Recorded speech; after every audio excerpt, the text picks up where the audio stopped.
Hello friends, आजपासून सोमवार 29 जूनपासून स्टार प्रवाह वाहिनीवर एक नवीन मालिका सुरू होते। मालिकेचं नाव आहे विसरू नको तू मला। या मालिकेचा आज पहिला एपिसोड होता। मग या पहिल्या एपिसोडमध्ये नेमकं घडलंय तरी काय? कसा होता या मालिकेचा पहिला एपिसोड? ही मालिका प्रेक्षकांना आवडेल की नाही हे जाणून घेण्यासाठी हा व्हिडिओ शेवटपर्यंत नक्की पहा। फ्रेंड्स, विसरू नको तू मला या मालिकेचा पहिला एपिसोड खूप भारी होता। सध्या स्टार प्रवाह वाहिनीवरील ही सर्वात सुंदर आणि भारी मालिका ठरेल असंच दिसतंय। मग नेमकं असं घडलंय तरी काय हे जाणून घेण्यासाठी हा व्हिडिओ शेवटपर्यंत नक्की पहा। फ्रेंड्स, या मालिकेच्या पहिल्या एपिसोडच्या सुरुवातीलाच कोकणचं अतिशय सुंदर आणि विहंगम दृश्य आपल्याला पाहायला मिळतं।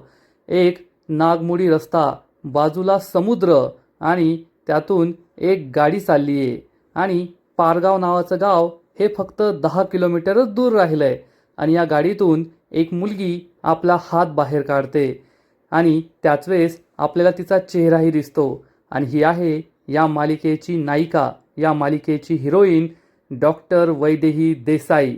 डॉक्टर वैदेही ही मुंबईवरून आपलं डॉक्टरकीचं शिक्षण पूर्ण करून खूप वर्षांनंतर आपल्या गावी परत आली आहे, पारगावला परत आली आहे आणि ती खिडकीबाहेर आपलं डोकं काढते आणि हा आपल्या मातीतला कोकणातला वारा अनुभवते। ती म्हणते, खरंच ही कोकणातली लाल माती, हा खारा वारा असा अनुभवला ना की असं वाटतं की आईच्या खुशीतच आलंय, आपल्या घरी परत आलंय। ड्रायव्हर काका म्हणतात, पोरी एकदम बरोबर बोललीस।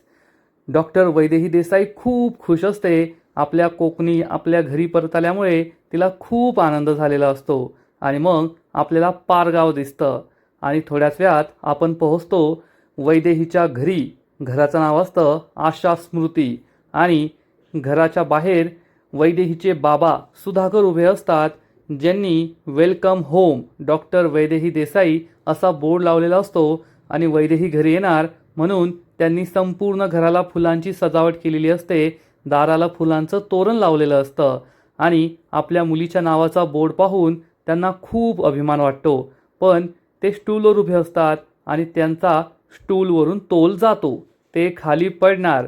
तेवढ्यात सुधाकरची बहीण आणि डॉक्टर वैदेही देसाईची आत्या ललिता त्यांचा हात पकडते आणि म्हणते, काय दादा, आता पडला असतास ना? सुधाकर खाली उतरतो। ललिता म्हणते, आता तुझी पोरगी डॉक्टर आहे म्हणजे काय तू लगेच पेशंट होणार का? तर सुधाकर म्हणतो, आता मला काही टेन्शन नाही, माझी पोरगी ही आता डॉक्टर आहे, मग पडलो काय आणि लागलं काय, काही टेन्शन राहणार नाही। सुधाकर हा स्टूल उचलून घेऊन जातो। फ्रेंड्स, या मालिकेच्या पहिल्या एपिसोडमधले जे डायलॉग आहेत ना ते बऱ्यापैकी कोकणी भाषेत आहेत, त्यामुळे अनेक डायलॉग हे कळायला अवघड जातात। आणि मग ललिता ही घरामध्ये येते, सुधाकर सुद्धा घरामध्ये येतो आणि तेवढ्यात सुधाकरची नजर ही भिंतीवरच्या एका फोटोवर जाते। हा फोटो असतो सुधाकरची बायको आणि वैदेहीची आई आशा सदानंद देसाई हिचा। तिचा मृत्यू 2005 मध्ये झालाय। याचा अर्थ तेव्हा वैदेही खूप लहान होती, तेव्हाच तिचा मृत्यू झालाय आणि सुधाकर या फोटोकडे पाहतच राहतो। ललिता सुद्धा हे पाहते। सुधाकर म्हणतो, आज हिची मुलगी डॉक्टर झाली आहे, आज जर ही जिवंत असती ना तर खरंच खूप छान झालं असतं। सुधाकरला आशाची आठवण येते, त्याच्या डोळ्यात पाणी येतं। ललितालाही सुद्धा समजतं, ललितासुद्धा दुःखी होते की खरंच आज वैदेहीची आई आशा असायला हवी होती। आणि इकडे वैदेही तिच्या गावच्या समुद्र किनाऱ्यावर येऊन थांबलेली असते। हा सीन सुद्धा अतिशय सुंदर आहे। निराशार समुद्र किनारा, डोळ्यात त्याची भव्यता मापता सुद्धा येत नाही आणि वैदेही या समुद्राकडे पाहत असते। आज इतक्या वर्षानंतर आपल्या गावच्या समुद्र किनाऱ्याला पाहून वैदेहीच्या चेहऱ्यावर आनंद ओसंडून वाहत असतो। वैदेही खूप खुश असते आणि त्याच वेळेस वैदेहीला अनेक वर्षांपूर्वी जे घडलं ते आठवतं। या समुद्र किनाऱ्यावर तिच्या आईच्या अस्थी तिच्या बाबांनी सुधाकरने वाहिल्या होत्या आणि मागे वळून पाहिलं होतं तेव्हा छोटीशी वैदेही आई आई असा आक्रोश करत होती, आईच्या नावाने रडत होती आणि तिच्या डोळ्यातून पाणी वाहत होतं। आणि आजच्या वैदेहीला सुद्धा हे आठवतं आणि तिच्या डोळ्यातून सुद्धा पाणी वाहतं। ती आवाज देते आई आणि त्याच वेळेस समुद्राच्या लाटा तिच्या पायाला येऊन धडकतात आणि जशी काही मी आईच्या कुशीत आली आहे, माझ्या आईचा स्पर्श मला झाला आहे असं वैदेहीला वाटतं. वैदेही आपले डोळे पुसते आणि त्याच वेळेस कुणीतरी तिच्या डोळ्यांवर हात ठेवतं आणि मग वैदेही मागे येऊन पाहते तर तिची बालपणीची मैत्रीण सुवर्णा असते. सुवर्णाला भेटून वैदेहीला खूप आनंद होतो. वैदेही म्हणते, सुवर्णा, मला माहीत होतं तूच असणार आहे. तर सुवर्णा सांगते, मलाही माहीत होतं तू येथेच असशील. इतकी वर्ष होऊन गेली पण गावात आल्यानंतर तू सगळ्यात आधी येथेच येते. वैदेही सांगते, कारण येथे आल्यावर मला माझ्या आईच्या कुशीत आल्यासारखं वाटतं. सुवर्णा म्हणते, जाऊ दे, आता रडायचं नाही. तू मला सांग, तू आता इतक्या दिवसानंतर आली आहे, तुला काय खायला हवं आहे? वैदेही क्षणभर विचार करते आणि सांगते, मला ना तिखट मिठातली कैरी. सुवर्णा म्हणते, तुझी आवड काही बदललेली नाही आहे. आणि सुवर्णा तिखट मिठातली कैरी आणायला जाते आणि वैदेही पुन्हा एकदा या अथांग समुद्राकडे पाहत राहते. आणि मग आपण पोहोचतो कोकणातील एका टुमदार घरात, जेथे एक माणूस आतमध्ये जातो आणि तेवढ्यात तेथे बच्चे कंपनी जमा होते आणि बच्चे कंपनी लगेच कोकिळेचा आवाज काढते. हा एक इशारा असतो आणि हा आवाज ऐकून आपल्या मालिकेचा हिरो म्हणजेच सूर्या तांडेल हा चक्क या छपरावर चढतो. छपरावर काहीतरी ठेवलेलं असतं. आता कोकणी भाषेत त्याला सोल सोट असं काहीतरी म्हटलं गेलं आहे. आणि हे सगळं तो या लहान मुलांच्या दिशेने भिरकावतो आणि मग आपली ओळख होते मालिकेच्या हिरोशी, सूर्या तांडेलशी. पण तेवढ्यात या घराचा मालक ओरडतो, ए कोण आहे रे? आणि ही सगळी मुलं पळून जातात.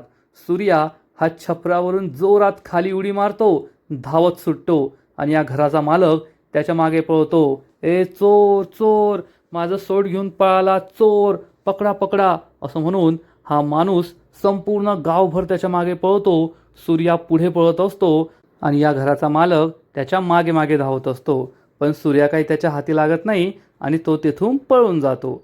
आणि इकडे सुवर्णा वैदेहीला हवी तशी तिखट मिठातली कैरी घेऊन येते. वैदेहीला ही कैरी खूप आवडते आणि ती पहिल्या घासातच असं करते. तर सुवर्णा म्हणते, अगं लहानपणीची तुझी सवय अजून गेली नाही आहे का? तर वैदेही सांगते, अशी कशी सवय जाणार? लहानपणापासूनच मला ही कैरी आवडते आणि आपल्या कोकणातल्या कैरीची बातच वेगळी आहे. सुवर्णा म्हणते, हे कोकणाचं कौतुक आहे ना, मला नंतर सांग. आता मला घरी खूप कामं आहे, उद्या भेटायला ये घरी असं म्हणून सुवर्णा तेथून निघून जाते. आणि वैदेही या समुद्राकडे पाहत पाहत कैरीचा आस्वाद घेत असते. आणि त्याच वेळेस या समुद्र किनाऱ्यावर पोहोचतो आपला हिरो सूर्या. सूर्या हा वैदेहीच्या दिशेने धावत असतो, पण त्याला माहीत नसतं की वैदेही समोर आहे आणि वैदेही तिची कैरी एन्जॉय करत असते, त्यामुळे ती सुद्धा समोर पाहत नाही. त्याच वेळेस सूर्या मागे वळून पाहतो की तो मालक आला ते नाही आणि मागे वळून पाहिल्यामुळे त्याला वैदेही दिसत नाही आणि या दोघांची जोरात धडक होते. त्यामुळे वैदेही खाली पडणार. एवढ्यात सूर्या तिचा हात पकडतो. वैदेही सूर्याकडे आश्चर्याने पाहत असते. सूर्या तिच्याकडे पाहत असतो आणि मग सूर्या वैदेहीला जोरात स्वतःजवळ ओढतो आणि हे दोघे एकमेकांच्या नजरेत हरून जातात. पाठीमागे अथांग समुद्र किनारा, कोकणातील हा समुद्र, ही रेती आणि आपल्या मालिकेचे हिरो हिरोईन सूर्या आणि वैदेही, त्यांची ही पहिली भेट खरंच खूप सुंदर झाली आहे एवढं मात्र नक्की. सूर्या तर वैदेहीच्या सौंदर्यात हरून गेलेला असतो, पण वैदेही खूप चिडते आणि म्हणते नॉनसेन्स आणि ती सूर्याला दूर लोटते. सूर्या म्हणतो, तुमच्या तोंडून नॉनसेन्स ही शिवीसुद्धा पायरी आंब्यासारखी गोड लागतीये. वैदेही त्याच्याकडे पाहून स्माईल करते. वैदेही चिडून म्हणते, तुला कळत नाही का? दिसत नाहीये का? तर सूर्या म्हणतो, आता तुमच्यासमोर दुसरं काही कसं दिसेल? वैदेही चिडून विचारते, काय? सूर्या म्हणतो, नाही काही नाही, अहो ते मी पळत होतो ना, म्हणून मागे वळून पाहिलं आणि तुम्ही दिसलाच नाही. वैदेही त्याला पुन्हा एकदा नॉनसेन्स म्हणते आणि तेथून निघून जाते. सूर्या मात्र तिच्यावर पहिल्याच नजरेत फिदा झालेला असतो, पहिल्याच नजरेत तिच्या प्रेमात पडलेला असतो. नॉनसेन्स असं म्हणून तो चक्क समुद्र किनाऱ्यावरच खाली पडतो, डोळे बंद करून घेतो. आणि तेवढ्यात वैदेही परत येते आणि नॉनसेन्स नॉनसेन्स असं म्हणून त्याच्या गालावर 2-3 मारते. पण सूर्याला असं वाटतं की ही वैदेही आहे, तर ही वैदेही नसते, तर हा त्याचा मित्र असतो. आणि सूर्या चक्क त्याच्या गालावरून प्रेमाने हात फिरवतो, डोळे उघडतो तर त्याला दिसतं की ही वैदेही नाही आहे, तर हा आपला मित्र आहे. हा मित्र विचारतो, असं झपाटल्यासारखा का समुद्रकिनाऱ्यावर पडलाय? तर सूर्या सांगतो, अरे काही नाही, तू सांग, तू कशाला आला होता? तर हा मित्र सांगतो, अरे बयो परत आलीये, तुला बोलवलंय. तर सूर्या सांगतो, बयो? ती कसं काय एवढं लवकर परत येईल? ती तर वेंगुर्ल्याला गेली होती. हा मित्र म्हणतो, अरे ती बयो आहे, तिचं काय सांगता येतं, तू जाय लवकर. आणि सूर्या लगेच तिच्याकडे जायला निघतो. आणि ही बयो ही असते वत्सला तांडेल, म्हणजेच आपल्या सूर्याची आई. वत्सला उर्फ वच्छी. आणि वच्छी ही तिच्या बोटने समुद्र किनाऱ्याकडे परत निघलेली असते. आणि या बोटमध्ये तिचा भाऊ सुद्धा असतो, म्हणजे आपला सूर्याचा मामा. ही बोट समुद्र किनाऱ्यावर येते. वच्छी आणि तिचा भाऊ हे दोघेही समुद्र किनाऱ्यावर उतरतात. मग वच्छी ही आपल्या सिंहासनावर खुर्चीवर येऊन बसते. आणि त्याच वेळेस तेथे एका माणसाला आणलं जातं. हा माणूस तोच आहे ज्याच्या घरावरून सूर्याने लहान मुलांसाठी चोरी केली होती. आणि संपूर्ण गावभर हा माणूस सूर्याच्या मागे मागे चोर चोर म्हणून धावत होता. आणि हा माणूस माफी मागतो, माफ करा मालकीनबाई, बायो मला माफ करा, बायो मला माफ करा. परंतु सूर्याचा मामा म्हणतो, अरे नालायका, तुला लाज वाटत नाही का? अख्ख्या गावासमोर माझ्या भाच्याला चोर म्हणत होता. आणि हा मामा या मानकाच्या तोंडात मारणार तेवढ्यात बायो म्हणते, थांब. आणि मग हा माणूस बायोचे पाय पकडतो आणि म्हणतो, बायो मला माफ कर, माझी खूप मोठी चूक झाली, मला माफ कर. आणि बायो चक्क त्याच्यावर बंदूक रोखते. बायो ही गावातली सगळ्यात श्रीमंत व्यक्ती आहे आणि तिला असं वाटतं की ती गावची राणी आहे आणि तिचा पोरगा या गावचा राजकुमार, हे तिचंच राज्य आहे असा तिचा समज आहे. बायो म्हणते, अरे मूर्खा, तुला काय वाटतं, जर बिबट्याने तुझ्या घरासमोरची शेळी नेली म्हणजे काय त्यांनी शेळी चोरली का? अरे माझा पोरगा या गावचा होणारा राजा आहे, राजा. जसा बिबट्या जंगलाचा राजा असतो ना, तसा माझा पोरगा या गावचा राजा आहे. उपकार विसरला का? माझा पोरगा कधी पण कोणाच्या घरात जाईन, काही पण घेऊन येईन, कोणी त्याला बोलायचं नाही. या बायोची दहशत वेगळीच काहीतरी असते. आणि हा बिचारा गरीब माणूस रडत असतो, बायो माफ कर, माफ कर. पण बायो चक्क त्याच्या छातडात लाथ मारते. हा माणूस जमिनीवरच लोळतो. बायो म्हणते, तुला माफी नाही. बायो आपल्या एका माणसाला इशारा करते. हा माणूस एक मोठी टोपली घेऊन येतो आणि या टोपलीमध्ये चक्क खूप सारे खेकडे असतात. हे खेकडे पाहून हा माणूस रडू लागतो, बायो माफ कर, बायो माफ कर. परंतु बायो त्याला माफ करत नाही. आणि मग हा सूर्याचा मामा चक्क या मालकाचे हात या टोपलीमध्ये टाकतो आणि थोड्याच वेळात हे सगळे खेकडे या माणसाचे हात चावून चावून रक्तबंबाळ करतात. हा माणूस रडत असतो, गयावया करत असतो, बायो माफ कर, चूक झाली, परत अशी चूक होणार नाही. बायो म्हणते, चल निघ आता, आणि पुन्हा माझ्या सूर्याच्या वाटेला गेला ना तर तुला जिवंत सोडणार नाही. वच्छीचा दराराच वेगळा असतो. आणि हा माणूस पळून जाणार इतक्या सूर्या तेथे पोहोचतो. सूर्याला पाहून हा माणूस हात जोडतो आणि म्हणतो, सूर्या दादा माफ करा, परत अशी चूक होणार नाही. सूर्याला दिसतं की त्याचे हात रक्तबंबाळ झाले आहेत. सूर्या त्याला थांबवण्याचा प्रयत्न करतो, पण हा माणूस तेथून पळून जातो. सूर्या आईजवळ येतो, वच्छीजवळ येतो आणि म्हणतो, बायो हे काय केलंस तू? अगं मी गावातल्या पोरांसाठी फक्त मस्ती म्हणून ते केलं. तर बायो म्हणते, अरे तू या गावचा होणारा राजा आहे आणि त्याने तुला चोर म्हटलं, वाचला तो आज, नाहीतर आज त्याचं आणि देवाचं दर्शन मी घडूनच आणलं असतं. सूर्याला काय बोलावं ते कळत नाही. बायो तेथून निघून जाते. सूर्याला बायोचं वागणं हे बिलकुल पटत नाही. तिने आता जे काही केलं ते त्याला काही आवडत नाही. आणि इकडे वैदेही तिच्या घरी पोहोचते. वैदेहीचे बाबा सुधाकर तिला पाहतात. सुधाकरला खूप आनंद होतो. तेवढ्यात ललितासुद्धा बाहेर येते. वैदेही या दोघांचा आशीर्वाद घेते, त्यांना मिठी मारते. वैदेही इतक्या दिवसानंतर घरी परत आली आहे, त्यामुळे सुधाकर आणि ललिता खूप खुश असतात.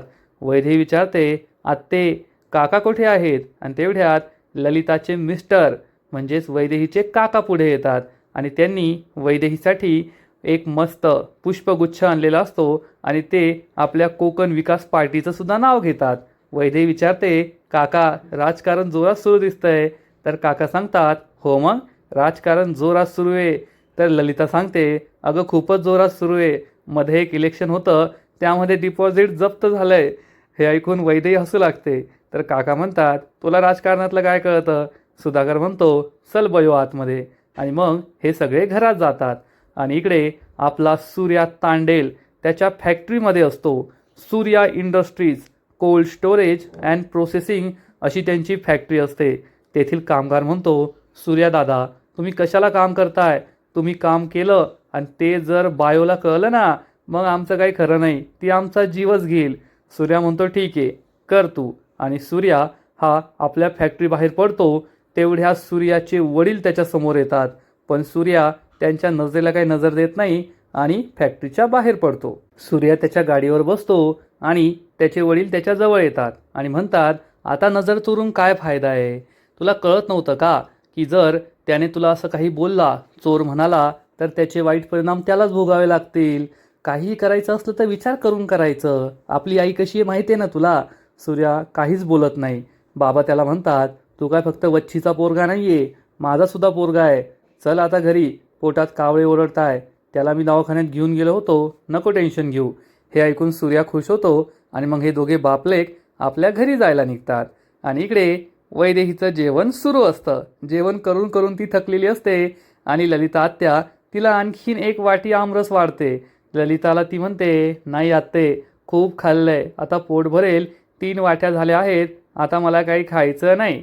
तर सुधाकर म्हणतो, अगं वैदू, इतक्या दिवसानंतर तू घरी आली आहे, मग तुझे लाड तर होणारच ना. आणि मग तेवढ्यात मालिकेतला आणखीन एक व्हिलन समोर येतो. त्याचं नाव आहे वरद. हा ललिताचा मुलगा आहे, म्हणजे आपल्या वैदेहीच्या आत्याचा मुलगा. वरदसुद्धा याच घरात राहत असतो आणि वरद हा वैदेहीच्या समोर येऊन बसतो आणि म्हणतो, कोकणात कसं असतं ना, खाताना आमरसाच्या वाटी मोजायच्या नसतात. वैदेही ही त्याला विचारते, वरद तुझं चांगलंच चालू दिसतंय, रस्त्याने येताना तुझ्या पार्टीचे मोठे मोठे बॅनर मी पाहिले आहेत. तर काका म्हणतात, खरं आहे, युवा नेतृत्व आहे आमचं वरद, सगळ्या गावावर आता त्याचीच सत्ता येणार आहे. वरद खुश होतो आणि मग घरात सगळ्यांच्या गप्पा गोष्टी सुरू असतात. तेवढ्यात काकाला एक कॉल येतो. काका सांगतो, अरे आनंदाची बातमी आहे, आपला हायवेजवळचा प्लॉट आहे ना, त्याला मनमाफिक किंमत आली आहे, 70 लाख रुपये द्यायला तयार आहे तो माणूस. परंतु वैदेहीचे वडील सुधाकर यासाठी स्पष्ट शब्दात नकार देतात आणि म्हणतात, भाऊजी आम्हाला ती जमीन विकायची नाही आहे, कारण वैदेहीचं लहानपणापासून स्वप्न आहे, तिला त्या जागेवर तिच्या आईच्या नावाने आशा देसाई हॉस्पिटल उघडायचं आहे. आणि 70 लाख काय, 70 कोटी जरी दिले ना, तरी आम्ही ती जमीन विकणार नाही. काकाला हे बिलकुल आवडत नाही, पण काका सर्वांसमोर काही बोलत नाही. आणि ललिता म्हणते, आता तो विषय सोडा आणि चला, आज संध्याकाळी गावामध्ये पूजा आहे, त्याचबरोबर दशावतार आहे, त्याची तयारी करायची आहे. वैदेही म्हणते, आत्ते मी साडी नेसणार आहे बरं का? तर आत्या म्हणते, हो हो नक्की नेस, आणि वरद तुला जेथे जायचे ते घेऊन जाईल. वरद चिडून म्हणतो, मी युवा नेता आहे, ड्रायव्हर नाही आहे. वैदेहीला वाईट वाटतं. तर ललिता म्हणते, तो नाही, त्याचा बाप घेऊन जाईल, तू टेन्शन घेऊ नको. वैदेही ही वरदबरोबर जायचं ठरवते, पण त्यामुळे वरद मात्र चिडतो. आणि मग आपण पोहोचतो तांडेलगड येथे. तांडेलगड म्हणजे आपल्या वच्छी आणि सूर्याचं घर. आणि तांडेल हे गावातील सगळ्या श्रीमंत प्रस्थ आहे, ज्यांच्या अनेक कंपनीज आहेत. Tandel fishing private limited, Tandel infrastructure and suppliers, Surya industries cold storage and processing, Surya fishing distribution and exports. आणि वच्छी आणि वच्छीचा भाऊ घरी पोहोचतात आणि तेथे एक अखंड दिवा पेटवलेला असतो. वच्छी या दिव्याला नमस्कार करते, पण सूर्याचा मामा काही करत नाही. वच्छी चिडून म्हणते, तुम्हाला या दिव्याला नमस्कार करायला काय आमंत्रण द्यायचं का? अरे रक्त सांडलं यांनी आपल्या घरासाठी, आणि जोपर्यंत मी त्या देसायांना पूर्णपणे नेस्तनाबूत करत नाही, जोपर्यंत माझा सूड पूर्ण होत नाही, तोपर्यंत हा अखंड दिवा असाच तेवत राहील. म्हणजेच तांडेल कुटुंब आणि देसाई कुटुंब यांच्यामध्ये 36चा आकडा आहे. आणि इकडे आपली डॉक्टर वैदेही त्या प्लॉटवर पोहोचते, जो प्लॉट तिच्या आईच्या नावाने असतो, आणि येथेच वैदेहीला एक हॉस्पिटल बांधायचं असतं. वैदेही या जागेत रमते, परंतु आपल्या वरदला मात्र त्याच्या राजकीय कार्यकर्त्यांचे कॉल्स येत असतात. वरद वैदेहीला म्हणतो, चल लवकर जायचंय आपल्याला. वैदेही त्याला सांगते, तुला जायचं असेल तर जा, मी माझी येईल. तर वरद तिला सांगतो, अगं बाई हे मुंबई नाही आहे, तर हे ना कोकण आहे कोकण. येथे रात्री 8 वाजेनंतर सगळं सामसूम होतं आणि मागच्या विहिरीत आहे ना त्या एका माणसाच्या बायकोने जीव दिलाय, ती रात्री दिसते. वैदेही विचारते, तुझा त्यावर विश्वास आहे का? तर तो म्हणतो, अख्ख्या गावाचा आहे, मग माझा का नसेल? वैदेही म्हणते, माझा नाही आहे, तू जा. तर वरद म्हणतो, ठीक आहे मी जातो. वरद तेथून निघून जातो. वैदेही मात्र कोकणातील ही शुद्ध हवा घेऊन खूप खुश असते आणि ती तेथेच रमते. पाहता पाहता रात्र होते आणि मग गावात दशावताराची तयारी सुरू असते. प्रेक्षक जमलेले असतात आणि बॅकस्टेजला सगळे कलाकार दशावताराच्या विविध पात्रांचा मेकअप करत असतात. आपला सूर्यासुद्धा तेथे असतो आणि तो मायासूर बनलेला असतो. तेवढ्यात नाटकाचे डिरेक्टर रायटर येतात आणि म्हणतात, अरे वा, काय छान मायासूर आहे आपला, किती हँडसम दिसतोय. तर सूर्या म्हणतो, नाही नाही, असं प्रयोग होण्याच्या आधी कलाकाराचं कौतुक करायचं नाही. तेवढ्या त्या दोघांच्या लक्षात येतं की आपल्या नाटकातला एक प्रमुख पात्र तर गायब आहे, तो कोठे गेला असेल? सूर्या म्हणतो, घरी पिऊन पडला असेल, त्याला उचलून आणतो आणि सूर्या त्याला आणायला जातो. दुसरीकडे वैदेहीची आत्या ललिता ही मंदिरात जायला निघते. तेव्हा सुधाकर तिला समजावून सांगतो, तू मंदिरात चालली आहे, पण तेथे तांडेलांची माणसंसुद्धा असतील, त्यांच्याशी वाद घालू नको. ललिता चिडून म्हणते, मी नाही वाद घालणार, पण त्यांनी वाद घातला तर मी गप्पसुद्धा नाही बसणार. सुधाकर तिला समजावून सांगतो, त्यांना तर वादच घालायचा आहे, पण आपण वादात पडायचं नाही. 25 वर्षांपूर्वी काय घडलं होतं आठवतंय ना? ललिताला सुद्धा टेन्शन येतं. सुधाकर तिला वॉर्निंग देतो आणि ललिता मंदिरात निघून जाते. रात्र झालेली असते आणि वैदेही ही घराकडे यायला निघते. ती स्टोल बांधते आणि ती रस्त्याने जात असते. तेवढ्यात तिला वेगवेगळे आवाज येऊ लागतात, असे पैंजणांचे आवाज, भांगड्यांचे आवाज. त्यामुळे ती घाबरते. तेथे पुढे एक मोटरसायकल लावलेली असते आणि तेवढ्यात आपला सूर्या मायासुराच्या गेटअपमध्ये पुढे येतो आणि सूर्याला पाहून वैदेही घाबरते आणि अशी चेहरा बांधलेली बाई पाहून सूर्या घाबरतो. हे दोघे जोरात ओरडतात, वेगवेगळ्या दिशेला धावून जातात. तेव्हा वैदेहीला समजतं हे काय भूत नाहीये, तर हा दशावतारामधला एक कॅरेक्टर आहे. तर सूर्या म्हणतो, ए बाई, तुला काय पाहिजे सांग, तुला जे पाहिजे ते सगळं देतो, पण मला मारू नको. वैदेही जोरात ओरडते, ए गब्बस. आणि मग वैदेही चेहऱ्यावरचा स्टोल बाजूला करते आणि वैदेहीला पाहून सूर्या खूप खुश होतो. त्याला आठवतं, ही तीच मुलगी आहे ज्या मुलीची आज आपल्याला समुद्र किनाऱ्यावर भेट झाली होती आणि सूर्या खूप खुश होतो. आजचा एपिसोड येथेच संपतो. फ्रेंड्स, विसरू नको तू मला या मालिकेचा पहिला एपिसोड खरंच खूप भारी होता, खूप भारी होता. म्हणजे मालिकेची गोष्ट, मालिकेचे कलाकार, मालिकेचं लोकेशन जे काही पाहायला मिळालं ना, ते एकदम भारी होतं, यात शंका नाही. वैदेही, सूर्या यांची जोडीसुद्धा खूप भारी आहे आणि जे बाकीचे सहकलाकार आहेत ते सुद्धा खूप भारी आहेत.